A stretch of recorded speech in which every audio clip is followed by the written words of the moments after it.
Hello. Right. So with it, if you're using that one, what you need to do is don't hold it down there. Yeah, Hello. Hello. Right. somewhere around there.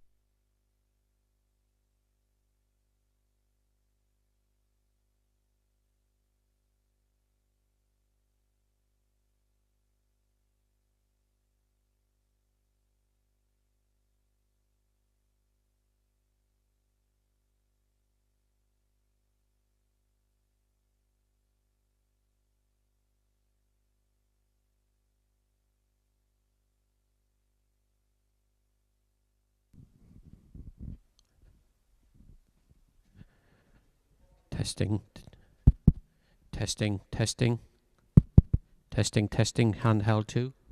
Yeah. How about now? Testing. Testing.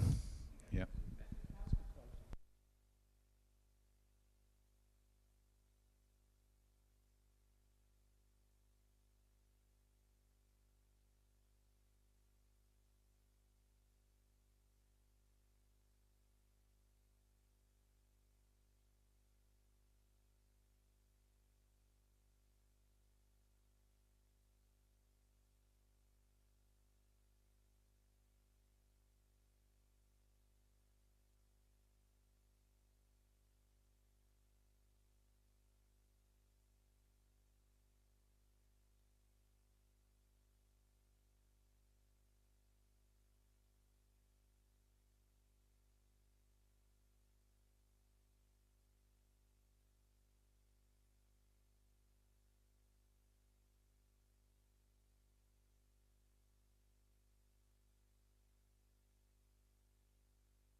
Good evening, everyone.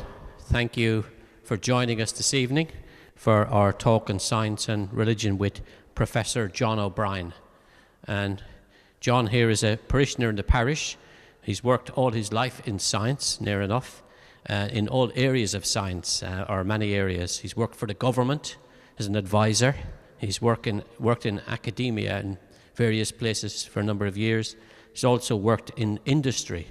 So he's got a very good overview. Of course, he's a man of faith as well. So, John, I'd like to thank you for coming and invite you forward to talk to our parishioners about this interesting topic.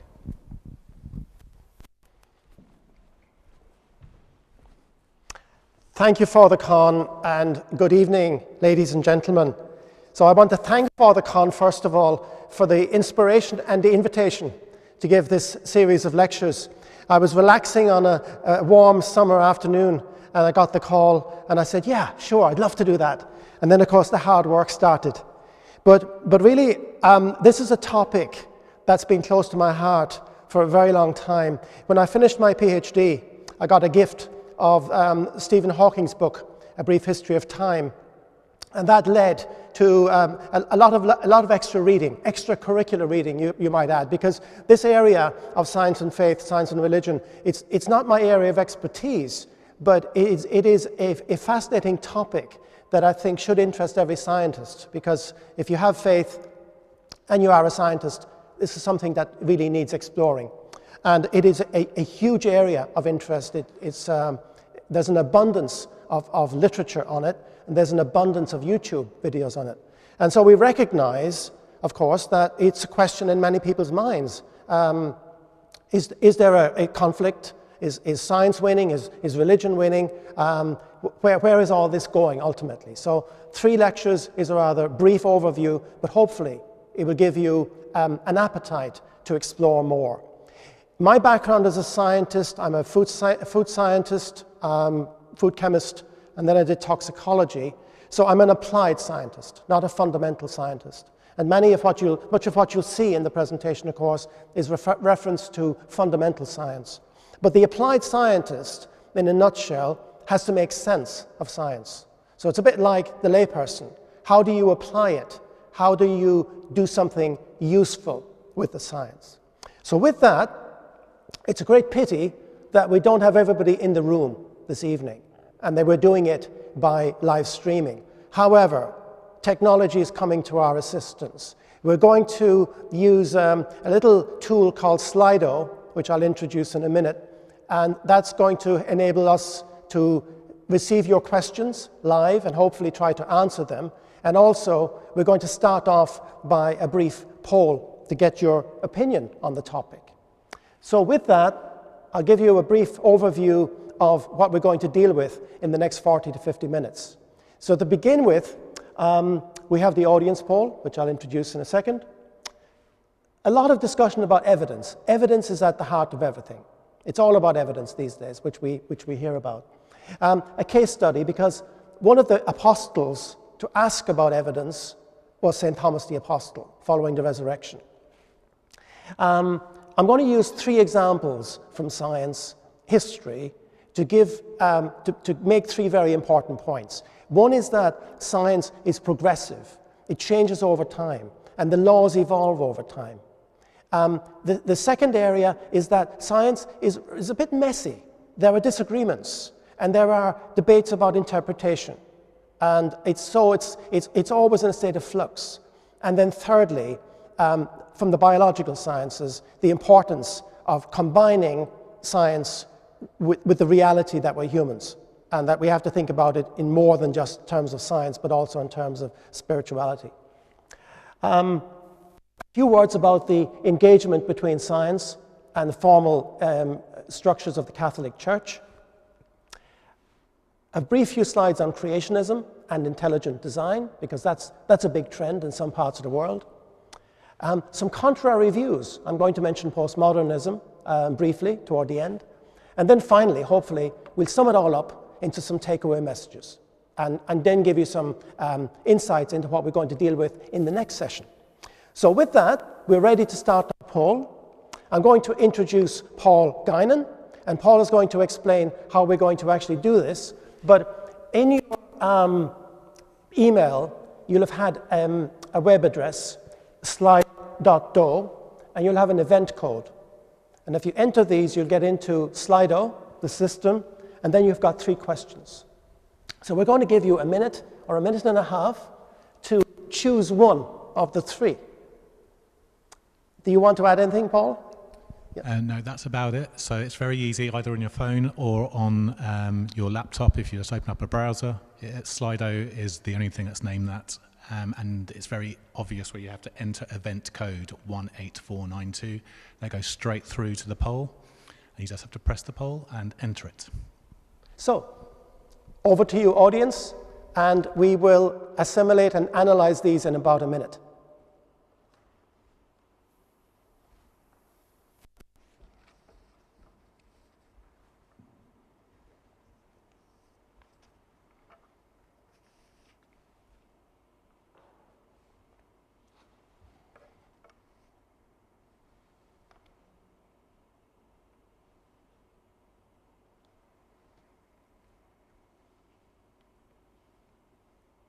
And while you're working on that, can I just remind you as well that for the questions, Slido remains open during the presentation. So in real time, you can put your questions in, and then we'll look at a selection of these at the end, and we'll attempt to answer them. So, and in terms of answering, I'm here, Paul is also here, and Paul has read and assimilated a lot of this area, and then Carmen Narbona is also in our presence, and Carmen's just recently done the Word on Fire Institute course on science and religion, and of course Father Con is here if it's a theological question. We'll pass over to Father Con. So Paul, John, we please. can see live here the results coming in. So 44 people have replied so far, 46, it's going up. Wow.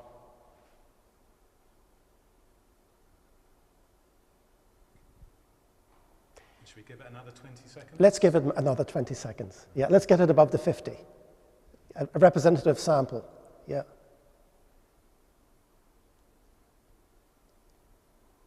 Getting close. One more person to make it 50 in a representative example. All right. We're there. So thank you very much for that. It's very much in line with expectations. And one thing that I will come back to later in the talk is that the way you ask the question, of course, depends on the type of response you get. So as a scientist, I'm always aware that asking the right questions is the key to enlightenment. And one of the key takeaways from some recent surveys is that people who are stronger believers, at least from the US perspective, tend to see less of a conflict between science and religion. And those who are non-believers and non-practicing often see more of a conflict. So people have different sources of information and different cues when it comes to actually understanding whether there is a conflict or not. And so with that, my next slide, I'm going to now take a close look at science for about 6 slides. And this is important because it's something that I'm going to come back to again in future presentations. So what exactly is science? And what exactly is evidence? I mentioned evidence earlier. And then I want to actually explore this idea of public evidence, which is what we normally associate with science, and private evidence, which is something we would normally associate with faith. And finally, how do we see things as they really are? How do we believe the evidence? How do we believe the results without putting our own biases in and actually changing the picture because we have our own preferences and our own biases and our own cultural background? Now, if you go to the dictionaries, there are many definitions of science, unfortunately. So science means different things to different people. The one I like comes from the Cambridge Dictionary, which uses a few key words. One is careful study. So there's a rigorousness about this, a certain discipline that you have to use. And it's the structure and behavior of the physical world, especially by watching, that means observation, by doing measurements, by doing experiments to test those observations, the development of theories, to describe the results. So those are the key messages in terms of what science is. What would a scientist look like? Well, I put these ideas together in terms of what the ideal scientist would look like on the left, and maybe what a bad scientist would look like on the right. Enthusiasm, passionate, hardworking. I know a lot of scientists that are almost obsessed with their science. They can work 7 days a week, especially in countries like the States. It's a 7-day-a-week job, evening work, etc. Curiosity, that's important. Honesty, because a dishonest scientist is not trusted by his peers. Faithfulness to the results is extremely important. Altruism. Most scientists I know want to create a better world. So the goals, the aspirations are extremely altruistic in most cases. The ability to be objective and detached. I'm going to quote Richard Feynman, and Richard Feynman was one of the famous US physicists. He worked on the Manhattan Project. He famously testified to Congress following the Challenger disaster, where he had to explain how the O-rings had failed on the shuttle. And he did it very simply by putting a rubber gasket into a beaker of ice water and then snapped it in two. So he had a way of making things simple. But Feynman's message on objectivity was that in science there are 2 rules. The first rule is not to fool yourself. And the second rule, you are the easiest person to fool. So we recognize this challenge of subjectivity, which of course we see a lot in the Bible as well. How can we be more objective? Remember as well, C.S. Lewis referred a lot to the poison of subjectivity. That's something that comes back again and again. Courage, because sometimes you need courage to tell people something they don't want to hear. And that causes tension. Openness to challenge. A good communicator, as Richard Feynman was, and of course, humility. The 7 deadly sins of the scientist would be dishonesty, selfishness. We expect scientists to be team workers. Laziness, bias and selectivity. It does happen. Large egos, they do exist among scientists, but it's not conducive, in my opinion, to good science. Secrecy, because science is supposed to be an open process. Openness is very important to make science trustworthy and to make it function. And of course, then a lack of passion or a lack of conviction is also one of the 7 deadly sins of the scientist. So just to show you that in a graphic, this is the way it works. You start with observations. These can be passive or active. And from the observation, you formulate a problem. You describe a problem. And so you have to find the right words to do that. And from that comes a question that you can test. And that's when you produce an hypothesis. The hypothesis is the core part of it. And that's the testable question. So the formulation of words is really important. If you don't formulate them in the right way, then you don't get the answer that you had hoped for. Then you do experiments to do the testing.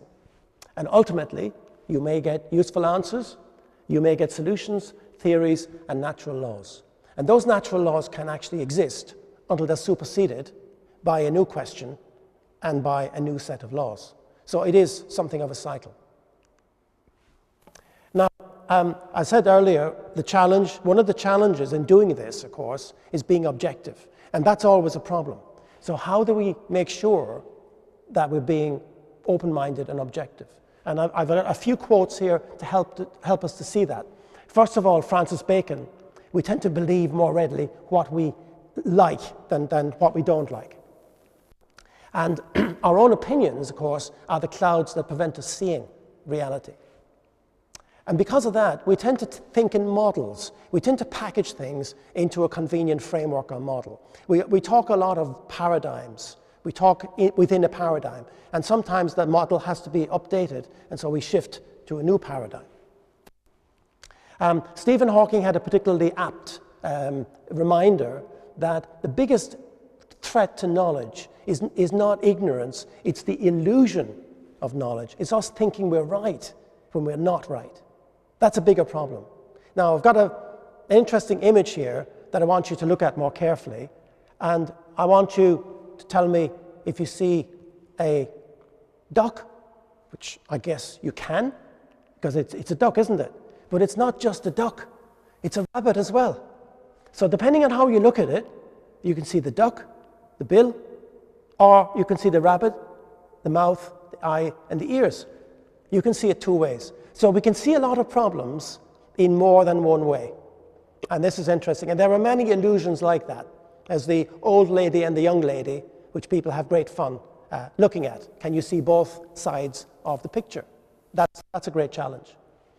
We talk a lot now in the sciences of debiasing. How can you clear your mind so that you're not biased in some way? It's a big challenge.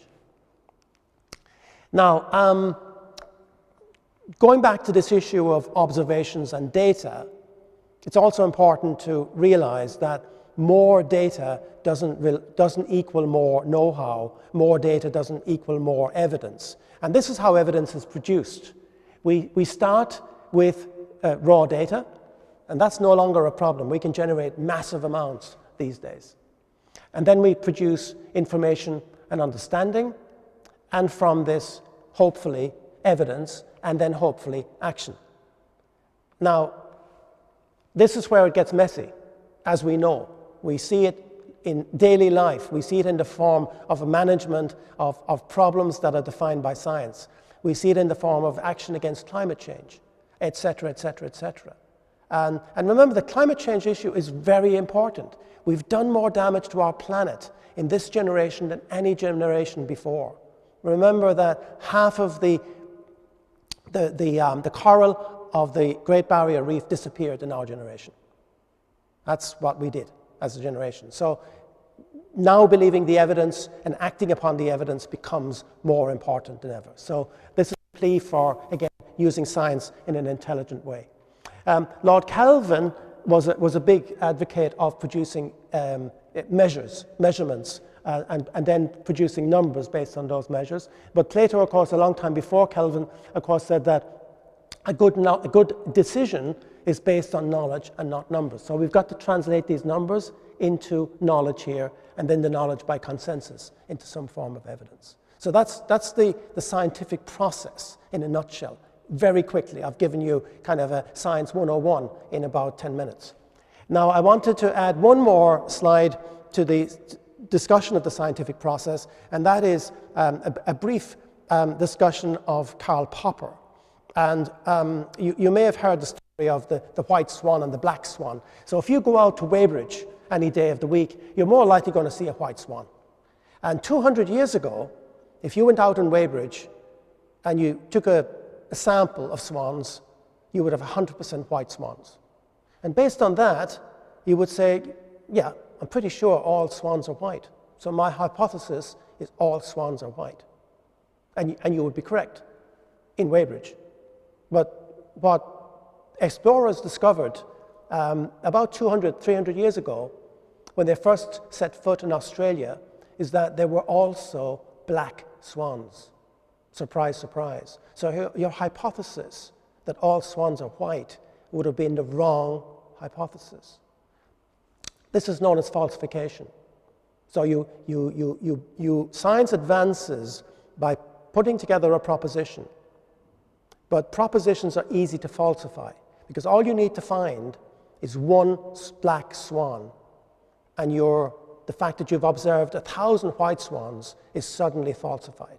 So in science, something is true and workable until we reach a point where there is a falsification. And then you've got to rethink your assumptions and rethink and build another hypothesis. So it jumps forward in these steps based upon observation, falsification, a new observation, a new hypothesis, etc. So I said I wanted to explore, again, the topic of evidence. Everything is about evidence. And we hear today about evidence-based medicine, evidence-based policy. Everything's about evidence. But not everybody believes it. This is one of the fundamental challenges we have in society. Even the scientists are having problems believing some of the evidence. And I would classify evidence into the public evidence that science depends upon, but there's also private evidence. And the scientists that I've read about that speak about faith, they speak about both. And both are quite happy, side by side, public and private. Now, what did St. Thomas the Apostle do? Well, he had the audacity to ask for evidence when he was informed that Jesus had risen from the dead. And he was not present the first time that the disciples met Jesus. And he said, he actually, interestingly, from a scientific point of view, he asked for evidence, but he actually put a specification on the evidence. This is a very scientific thing to do. He said, unless I see the nail marks, so he wanted to use sight and touch, two very reliable senses, to verify that, in fact, was true. And for that, of course, he became known as Doubting Thomas, which you might say is a bit unfair. But a week later, he had the opportunity to see the evidence for himself, which was presented to him by the risen Christ. So he had both the opportunity to touch and see, and then Thomas, of course, was the first of the apostles after the resurrection to affirm the divinity of Christ. And Jesus also points to this idea of private evidence, because he said, you've seen and you've believed, but there are others who have not seen and yet believe. So there is another form of evidence being referred to in that Bible passage. What's the legacy of this? Well, according to St. Gregory the Great and to Butler in the Lives of the Fathers, Martyrs, and Other Saints, actually Thomas has helped people to understand and to believe.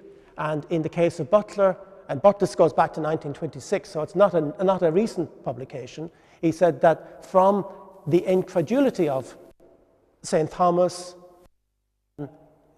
he has drawn the strongest evidence of the resurrection of Christ. And more importantly, I think, was St. Gregory's point, is that by the doubting of Thomas, we are more confirmed in our belief than by the faith of the other apostles. And it's very interesting, in all four Gospels, there's mention of doubt. And doubt in the form of the other apostles who had refused to believe, those who were the first witnesses of the risen Christ. So the doubt was there, and in a way, Thomas helped to put the doubt aside and to help us move forward. Now, a fundamental question is, what can science reveal and what can science not reveal? And as I said, I got a gift 32 years ago of A Brief History of Time by Stephen Hawking, and the last two lines in that book refer to God. Then shall we all, philosophers, scientists, and just ordinary people, be able to take part in the discussion of the question, why is that we and the universe exist?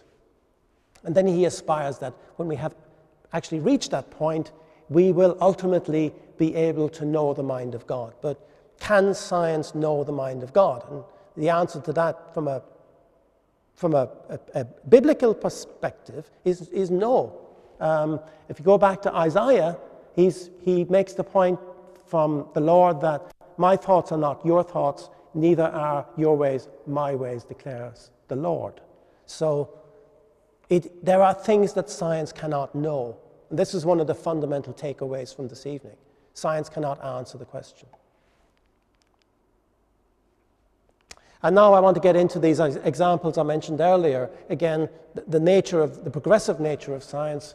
I'm going to use astronomy as an example there. I'm going, as I said, use physics to illustrate the challenges of interpretation. And then life sciences, again, to emphasize the importance of rational alignment between life sciences and spiritual understanding of the universe. So, this is just one slide. Again, it's kind of astronomy 101. It's all over in one slide. And you will remember the key actors from Copernicus to Galileo, Kepler, and then ultimately Newton.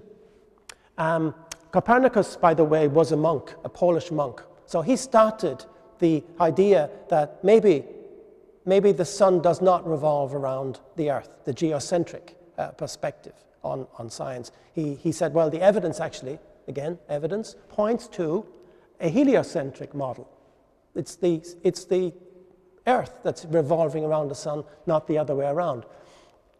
This was built upon by Galileo, of course, who not only built upon the heliocentrism argument, but he also observed planetary moons, because he got in a new telescope from the Netherlands and he put that to work. So his observations were far superior to those of Copernicus. He had, of course, had the big row with the church at the time, but remember that he was an employee, of course, of the church, and he remained a Catholic all his life. So there was no falling out in terms of the beliefs of Galileo. In many respects, it was Galileo's beliefs that drove him so strongly. Kepler, again, built upon the Galileo ideas, described the laws of planetary motion. And then ultimately, it was Newton that not only described the laws of planetary motion, but he introduced another very important point. He applied mathematics to that. He actually developed laws of motion, gravitation, and this enabled prediction. And this is another very important point about science, predicting things based on laws. But prediction is limited. We can only predict so far. And some people are even saying, well, prediction is fiction. You know, you can go so far, but it's got its limits. Newton, of course, famously referred to this process of building on previous science. He said that if I have seen so far, it is because I have stood on the shoulders of giants. And this is true of every scientific generation. There was this progressive building. So it's not that Copernicus was wrong or Galileo was wrong. It is that their explanation was incomplete. And so each scientific generation produces a more complete explanation to the generation before. But it is never finished. It is a constant cycle of amelioration and improvement. Now to the physics slide.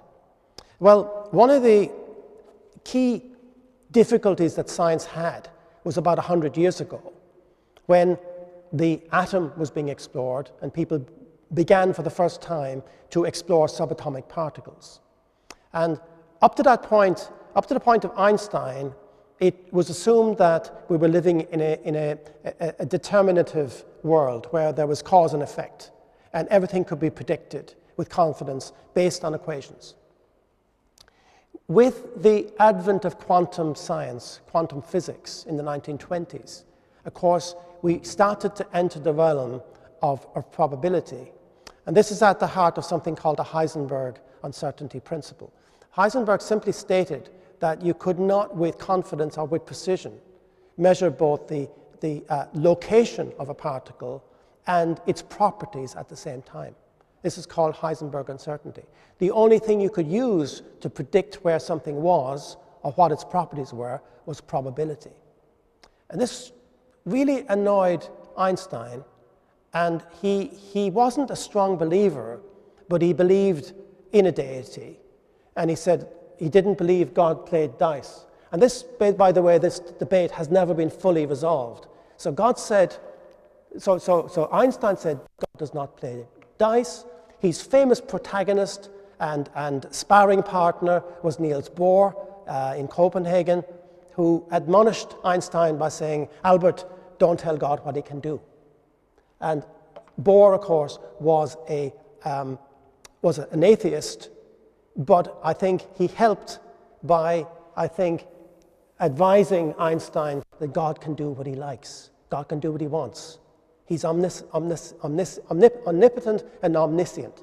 So it isn't for us to imagine what God can or cannot do. And this was never fully resolved. So I'm using the slide just to highlight science has its difficulties, it has its mysteries, and many of the mysteries are not fully resolved. Again, it's part and parcel of this process of advancing one step at a time and never finally getting to the end, but it's a journey rather than a destination. Let's say it like that. And then finally, I'm a big fan, because I'm a toxicologist, I'm a big fan of Paracelsus, because he's regarded as being the father of toxicology. But he was a doctor and a scientist that lived in the Middle Ages. He lived in turbulent times because, remember, this is during the Reformation. He lived during the Reformation. He was an absolute iconoclast. Some of the best scientists are iconoclastic. They break down assumptions. They destroy the assumptions of the past, create new paradigms and new ways of thinking.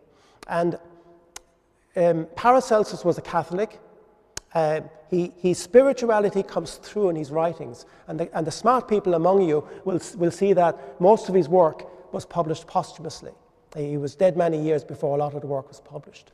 But the first quotation here is just emphasizing that for him, Holy Scripture was his source of inspiration. That was the foundation that he used to anchor his science upon.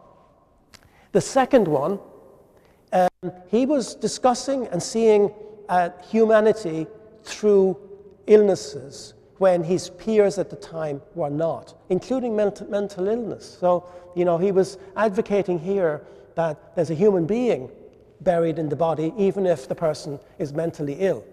And he quotes Christ, who said, "We're not to call our brother a fool." And remember, the mental illness that he was seeing possibly in some of these cases would have been cases like cretinism, which is caused by a mineral deficiency. Things like iodine deficiency would cause cretinism. So there's a cause, a natural cause here.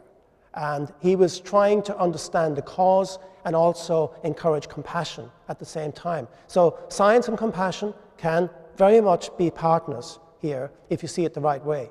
But he had to be an iconoclast to do that, because he was pushing against the resistance of the scientific community, who didn't necessarily want to see the problem and didn't want to care for the humans that were actually affected by it.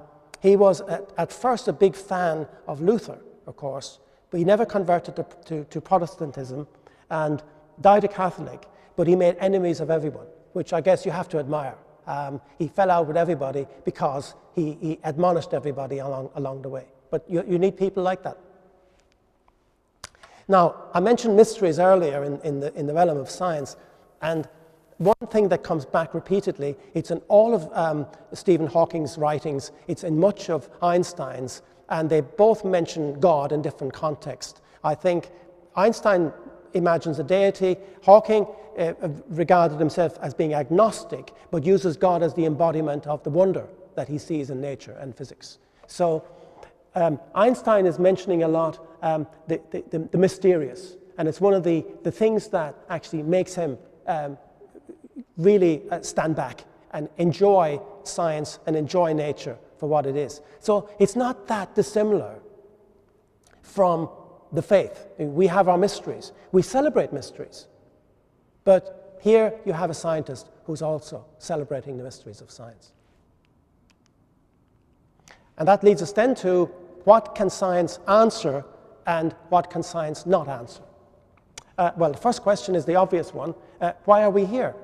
And I'm fascinated by the writings of Alistair McGrath, and you'll find a lot of YouTube videos by him, because he repeats quite a lot that we are creatures that seek meaning. We need meaning. We're not content just to have, empty facts and move through life without thinking. So meaning is important, and why are we here is, of course, one of the most fundamental questions that we all ask. Science will not answer that question. And remember, when I opened and we were talking about the formulation of problems and the formulation of questions and hypotheses, you could not put that into a testable question or a testable hypothesis. So some things are simply not amenable to science. The second one is, this is a very interesting question. There are 15 physical constants which have a specific number. And they include the speed of light, and they include the gravitational constant. Why are those constants what they are? Can't answer that question. There is no way of a priori developing those constants from scratch. We can observe what they are, but if we sat down with a piece of paper or with a supercomputer, we couldn't derive those numbers. And then a very important one is the rate of expansion of the universe. I'm going to mention George Lemaitre a little later. He was a Catholic priest who proposed the Big Bang theory, and he did that by observing that the universe was expanding at a specific rate. Well, the universe is expanding, but if the universe was if 1 second after the Big Bang, the universe was expanding more than 1 part in a million more, or less than 100,000 million less, we wouldn't be here. Either the universe would have collapsed back into itself, or it would have expanded so rapidly and so fast that stars and planets wouldn't have formed. So in fundamental physics, there are mysteries that we can't explain currently. And we know that, and Hawking would agree, we wouldn't be here unless some of these things were true. And then I was always intrigued by reading the work of Richard Leakey, who did a lot of the work on anthropology in Africa, in the Rift Valley. And the key question here is, why is Homo sapiens so different if our genetic code is so similar to the other primates, notably chimpanzees, notably the apes, etc.? And we can't answer that question, but there are 2 observations from Leakey that he was perplexed by. One was speech. We're unique in the animal kingdom in having the gift of speech. And we're doing it with a very small number of basic sounds. We have something like 10 or 15 phonemes. These are the sounds we make and then shape into speech. Other animals have sounds as well, which they can make, but they can't form it into speech. So they can't communicate like we do. And then the second point that Leakey brings up, he did a lot of observations on primates, notably apes and chimpanzees. And he was quite intrigued by death in a primate. So the primates have difficulty in processing death. They may carry the dead animal with them for a while and then discard it. They don't have grief or remembrance the way that humans do. So these are just 2 examples of questions that we cannot answer at this particular moment in time.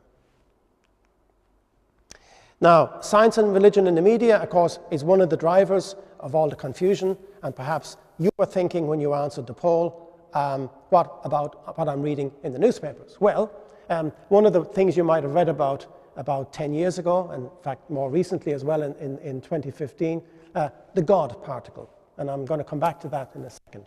So, usually in the scientific literature, the scientific narrative is extremely terse and conservative and careful. Scientific papers usually don't mention things like God particles. I did a search in Medline, which is one of the scientific databases. I found 5 mentions of God particle. If you go into the main media, you'll find thousands, literally thousands. So it's not coming from the scientific literature. It's coming from the translation into the public. Now, Leon Lederman, who was the guy who coined the God particle, he wrote a book called The God Particle in 2010 to describe the Higgs boson. And I don't want to get into the Higgs boson this evening, but it's a subatomic particle which was finally revealed and seen by the Large Hadron Collider in CERN in 2015. But when Lederman was speaking to his publisher, he wanted to write a book about the Higgs particle. And the publisher said, you know what, great idea, but no one's ever heard of Higgs. Hence, the name of the book. So the God particle sold a lot more books than a book called the Higgs particle. It's as simple as that. But honestly, good science really does not exaggerate. It does not embellish. It's terse, it's tense, and it's accurate. And equally, we hear about breakthroughs all the time. Something is presented as a breakthrough in the press. But breakthroughs are rare. Most science is progressive and incremental. It happens step by step. Again, standing on the shoulders of giants. And finally, good science does not and cannot investigate God. And in the next evening, one of the things I wanted to explore is intercessory prayer studies. There's been a lot of studies, mainly clinical trials, trying to investigate does prayer work? And in my opinion, these are not things that you can investigate using science.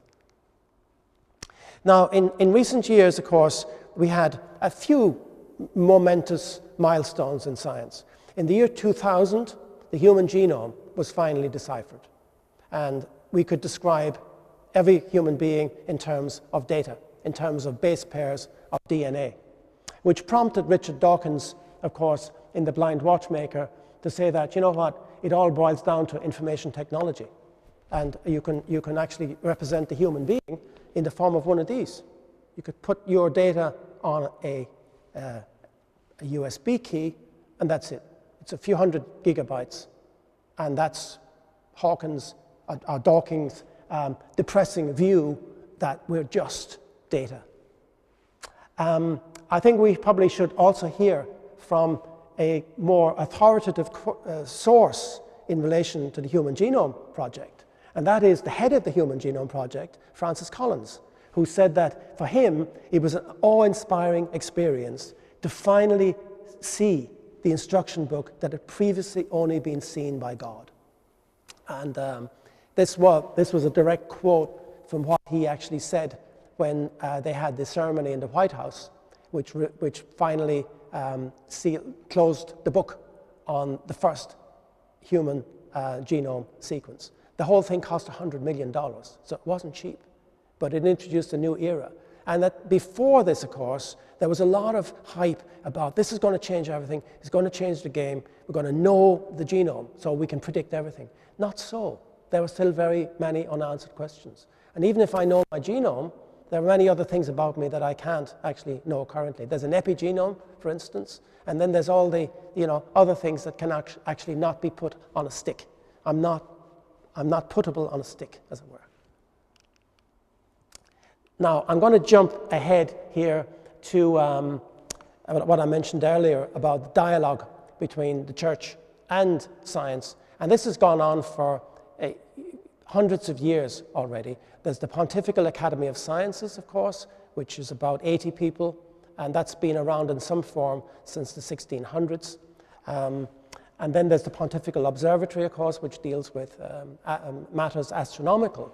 But going back to Pius the 12th, there is the church welcomes technological progress and receives it with love because it comes from God. And I just wanted to remind you here of a few examples of science and the church. One is, as I mentioned earlier, Georges Lemaitre, who was a Belgian priest who was the first to observe that there was a constant rate of expansion of the universe, and by implication, he was able to predict the Big Bang.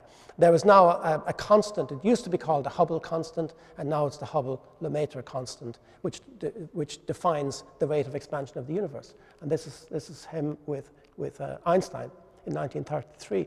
And then perhaps the biggest science project in Europe is CERN. Many of you have heard of CERN. That's where the Higgs boson was finally revealed in the Large Hadron Collider. It may be the biggest science job in Europe, and the director of CERN is Fabiola Gianotti, and she was recently appointed onto the Pontifical Academy of Sciences. So again, a lot of dialogue going on contrary to what people might actually believe. If you want inspiration, and really these days, you see a lot of doom and gloom stuff in the scientific literature, especially around climate change, especially around the planet and the inability of humans to do something. If you want inspiration and a real clear light shining on a way forward, it's in Laudato Si. Laudato Si is again an encyclical letter of Pope Francis in 2015, where he basically points out that empirical science provides a partial explanation of life, and you need something more than that to actually build a whole solution. Now, moving on to creationism, and again, I'm going to move quickly through this. Creationism is based on a literal reading of Genesis 1 and 2. It's opposed quite radically to evolutionary theory, and it believes that the earth is only 10,000 years old, that humans were created by God in the present form and did not descend from other creatures. And it's a belief held by a large number of people in some parts of the world. In my view, it is one of the key aspects of the perception of a conflict between science and religion. And if I was to kind of show you some statistics from a Gallup poll, this is just one study that was done by Gallup in 2019. Only in the USA, there's about 40% of people in the US who believe in creationism, that is, that God created man in the present form. And this is not in agreement with current scientific consensus. The current scientific consensus, remember, is that humans evolved from earlier species, earlier life forms, but that God had a hand. But we're not trying to say how, we just know that scientific evidence is that that's how biologically it came about. And again, let's not try to imagine beyond the biology. And again, there is, a growing number of people that believe that in evolution without God taking a role. And evolution with God guiding would be where we would see ourselves, which would be the green line here.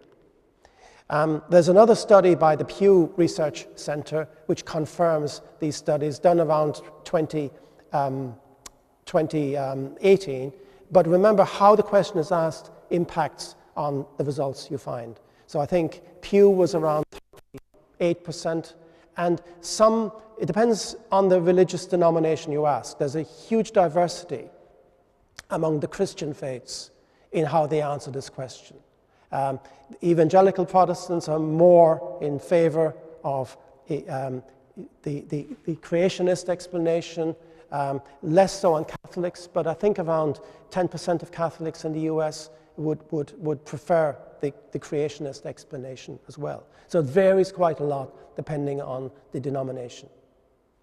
But importantly, again, it's not aligned with the current science. And this is a great pity that you have so much, such a gulf in understanding and in belief.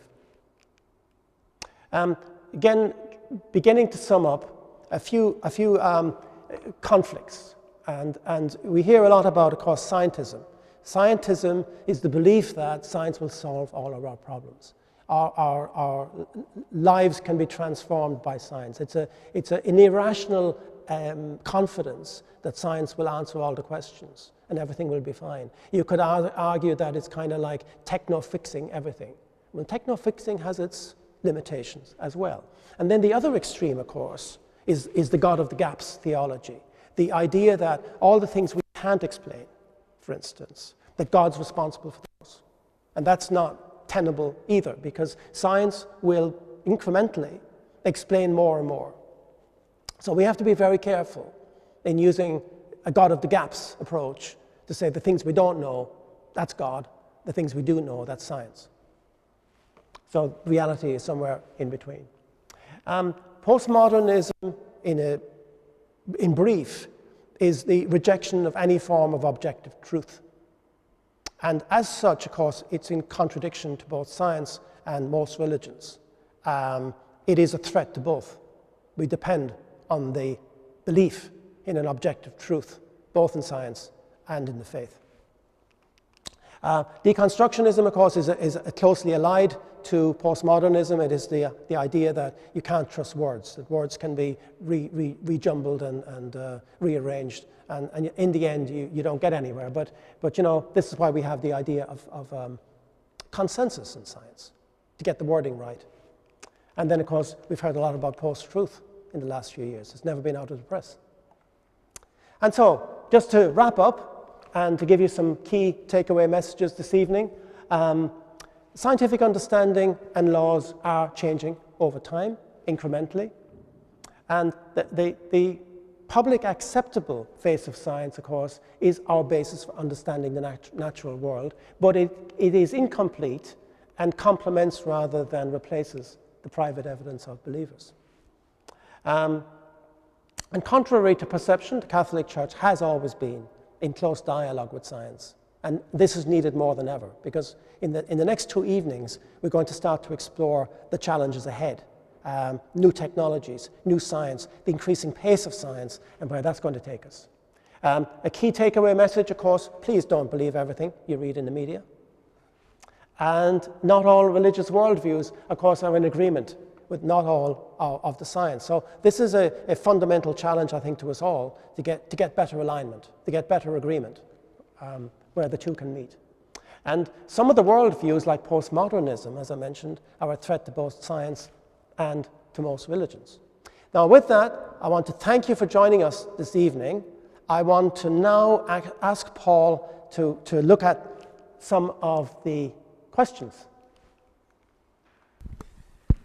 Yes, we've had some questions coming in, a little small steady stream, and I try to put them in a little order at the moment. So first question would be, in 1988, the journal Nature by Larson and Whittam showed that 93% of members of the National Academy of Sciences in the US do not believe in a personal God. Would you say that that is representative of what you see at the moment? Hard to know, and again, it's a very specific question. So first of all, thanks for the question. I did see in one of those two studies, the Pew study, reported that 2% of the members of the American Association for the Advancement of Science actually believed in creationism. So one of the key takeaways, there's a huge spread of belief.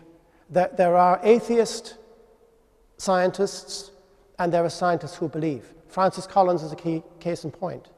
And so there are both. There are scientists who are atheists, but you don't necessarily become a good scientist because you're an atheist. And I think Francis Collins highlights that.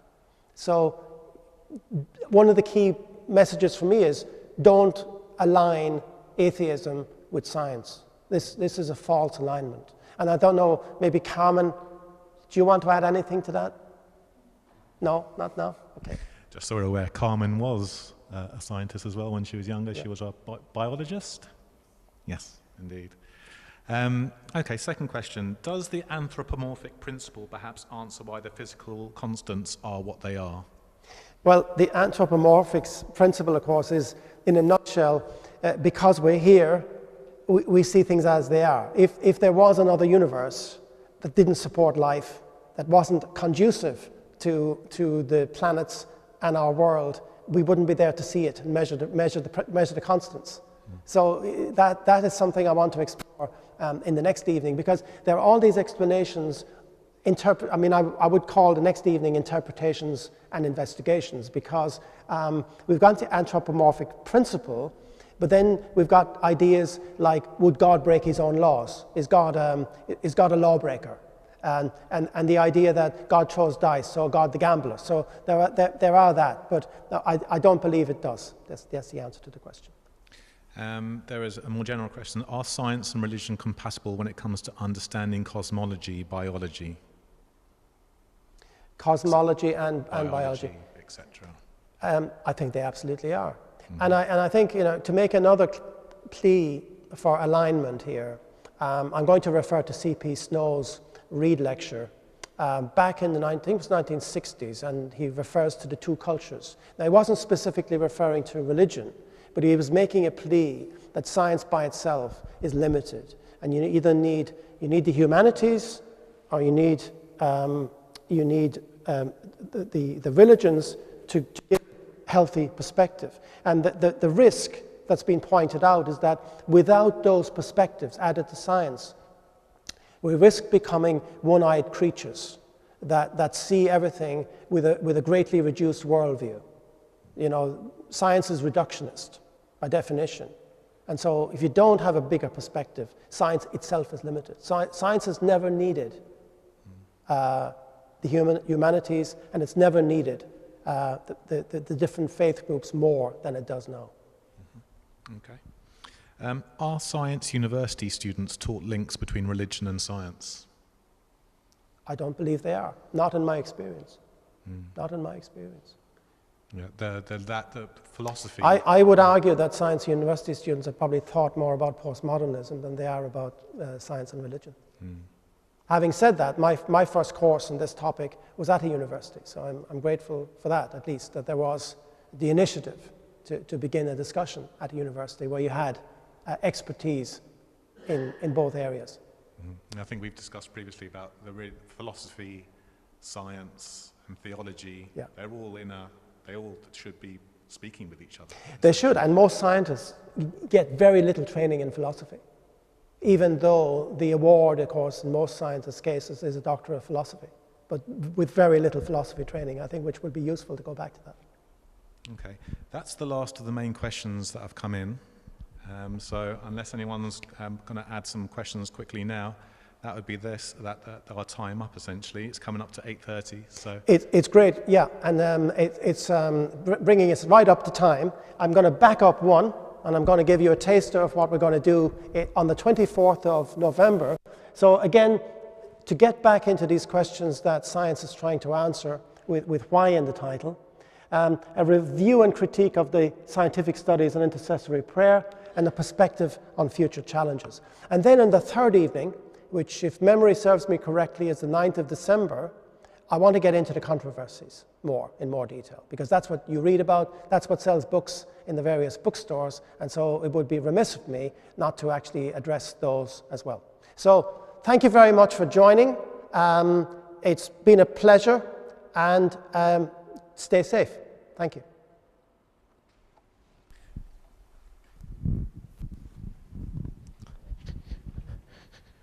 Thank you, John. That was very interesting, and I'm sure there's plenty of unanswered questions that you got people thinking, oh, I wonder about this and that. So you can catch John after masses when the lockdown is over, or catch him in Waitrose, and you can ask him a few questions. On that YouTube channel, you should see some links, or if you don't have them, we'll be sending some. We'll put some stuff into this week's newsletter. How about that? Where you can watch some YouTube channels which, bring out some of these points that we were making tonight. So I think keep in touch, and don't forget about the next session. So we'll finish with a prayer. Glory be to the Father, and to the Son, and to the Holy Spirit, as it was in the beginning, is now, and ever shall be, word without end. Amen. Okay, thank you to everyone who helped out this evening. God bless.